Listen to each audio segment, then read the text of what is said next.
Hello, welcome back to another video with laserengravingbusiness.com. My name is Derek, and in this video I just wanted to share with you guys a very simple project that you can make for the fall or the spring. It's a great seller for people who like to garden, and I think you can make a lot of money with this, sell a lot of these, and it's a fun, simple project that I like to share with you. So just stay tuned, and I will show you various different styles and how to make it, everything you need to know about it. So stay tuned for that. Hope you enjoy the video.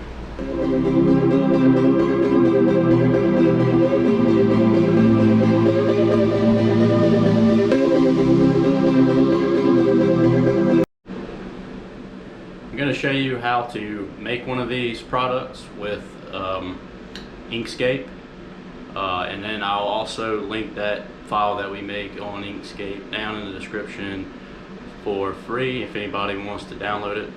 And then I'll also in the video go over some additional files that are a little different than the one we make in Etsy if you want to purchase one of those different styles and check them out. I won't be linking those in the description, but I will be showing you how to go on Etsy and find those files.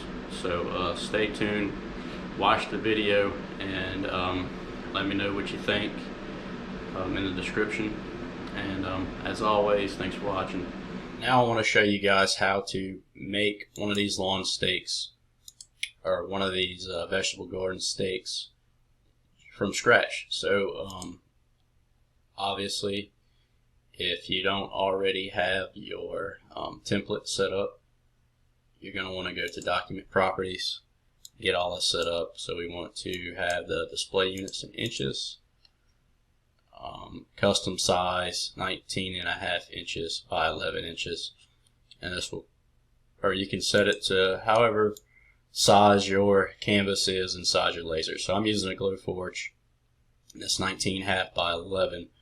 Works perfect for me, and just hit OK and save. And so there's probably 1,000 different ways of doing this. I don't know every technique or every method, but I'm just going to show you how I make the stake. So first I start off with a square, the create a square tool right here, and then I hold down the control key. Let me delete this one, messed that one up. Hold down the control key and the left mouse button. Well, you really don't have to hold down the control key for this. And just make it however long or wide you want it. Doesn't really matter, it's all up to you. So we're going to go with this here. Okay, zoom in just a little bit, and then I'm going to click on the rectangle we just made, click Path, Object to Path, and then I will go down to this Draw Straight Line tool. I'm going to hold down the Control key, left click, and the Control key, just make sure you create a straight line. Okay, so straight line, Control key, and then right click to get out of it. And so now I have this line selected.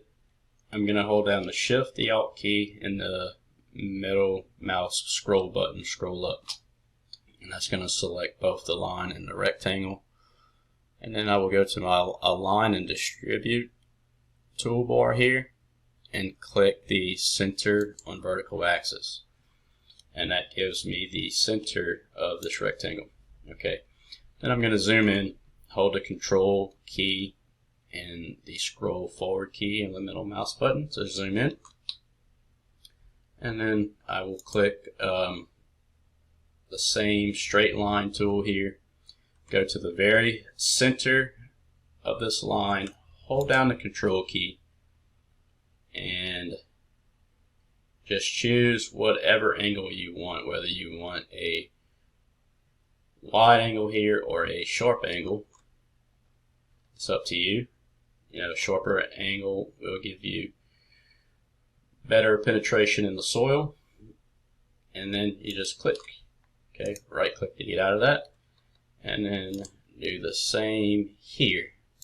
Okay, right click to get out of it, and that just gives you a point to follow here. Next thing you want to do is go to your Edit Paths by Nodes tool, and then click on your rectangle, and as you see, you already have a node here, a node here. So now you're going to double click where these lines intersect here, create another node. Same thing here, create another node.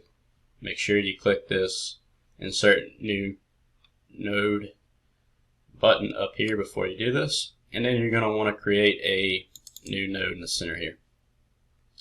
And then the next thing you're going to want to do is just drag these nodes on top of the previous, these lines here. Okay, and then you're going to want to delete all those extra lines if you can. Click on them. So that's what we did here, and now we just have our stake. Okay, and object to path, and then from here you would create your wording. So whatever font you want to use,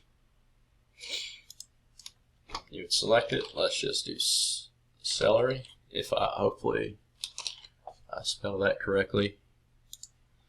And you're going to want to size it to whatever size you want. Flip it. Place it in the center of your stake.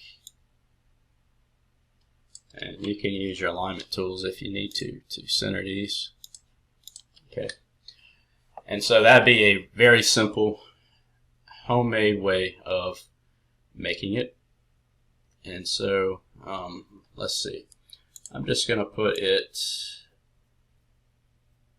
let me undo. I'm going to make this stroke red so that it knows that this is different than this when I send it to the laser. So I'll be able to cut out the stake, and I'll probably just score the celery here, and I'll move it up a little bit. Okay, so that is it. Please let me know if you have any questions on this at all, and I'll do my best to try and answer your questions here. But stay tuned. I'm going to show you what it looks like when you print it out.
Is you just take your stake, and say I had planted a row of celery here, so this one's labeled for celery, and of course if you engrave it, it'll look a lot better too.